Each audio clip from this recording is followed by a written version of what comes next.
আচ্ছা, একটা এলিয়ন গাড়ি 2010 মডেল, 2016তে রেজিস্ট্রেশন। এটা ব্ল্যাক ডায়মন্ড, একেবারে ফ্রেশ কন্ডিশন, আগে পিছিয়ে গ্লাস অরিজিনাল, গাড়ির কন্ডিশন অনেক ভালো। দেখেন গাড়িটা একেবারে ফ্রেশ, সামনে দেখেন একেবারে ফ্রেশ, হেডলাইটটা দেখেন, সামনে ফগলাইটটা দেখেন, সামনে গিরিটা দেখেন, বাম্পারটা দেখেন। 20 সিরিয়ালের একটা গাড়ি, যেরকম থাকার কথা এরকমই আছে। রাস্তার রাজা এলিয়ন রাজি। দেখেন গাড়ি আপনার চাকার কন্ডিশনটা অনেক ভালো। দেখেন ভিতরে দেখেন সিট কভার লাগানো আছে, ভিতরে কিন্তু অ্যাশ কালার, আপনার মনিটর সহকার, পুরো একবারে ফ্রেশ কন্ডিশন এই গাড়ি। দেখেন একেবারে ফ্রেশ কন্ডিশন, আগে পিছিয়ে গ্লাস 100% অরিজিনাল আছে। এই গাড়ি নেওয়া আর আপনার নতুন গাড়ি নেওয়া এক সমান কথা।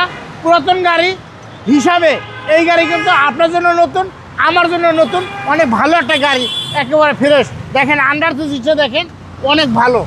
আশা করি এই গাড়ি বাংলাদেশে যে কোনো জায়গা থেকে চেক করে দিতে পারেন, এলপিজি কনভার্ট করা সহকার। এলপিজি করা, হ্যাঁ এলপিজি করা।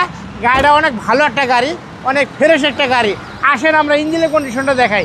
দেখেন ইঞ্জিনের কন্ডিশনটা দেখাই অনেক ভালো, অনেক ফ্রেশ একটা গাড়ি। এবং 25 স্টার বাইক। হ্যাঁ এটা 25 স্টার। জি সুন্দর গাড়ি, টয়োটা এলিয়ন। হ্যাঁ টয়োটা এলিয়ন 2010 মডেল, 2016তে রেজিস্ট্রেশন। দেখেন একেবারে ফ্রেশ। এটা কিন্তু 5th জেনারেশন, এলপিজি করা। ওকে, কোনো হিটিং ইস্যু তো ভাই নাই? না, কোনো অ্যাক্সিডেন্ট হিস্টোরি নেই, আল্লাহর রহমতে গাড়ি অনেক ভালো। জি, 10 এর মডেল বাইক। হ্যাঁ 10 মডেল, 16তে রেজিস্ট্রেশন। কালারটা জোস কালার। কালারটা একেবারে ফ্রেশ। ভাই প্রাইস কত চাচ্ছেন? এটার দাম চাইতেছি ভাই একেবারেই কম, 20,50,000 টাকা। এটা আস্কিং প্রাইস। হ্যাঁ আসলে দামাদামি করার অপশন আছে। আপনার মোবাইল নাম্বার? 01712541240। আসসালামু আলাইকুম। ওয়ালাইকুম আসসালাম।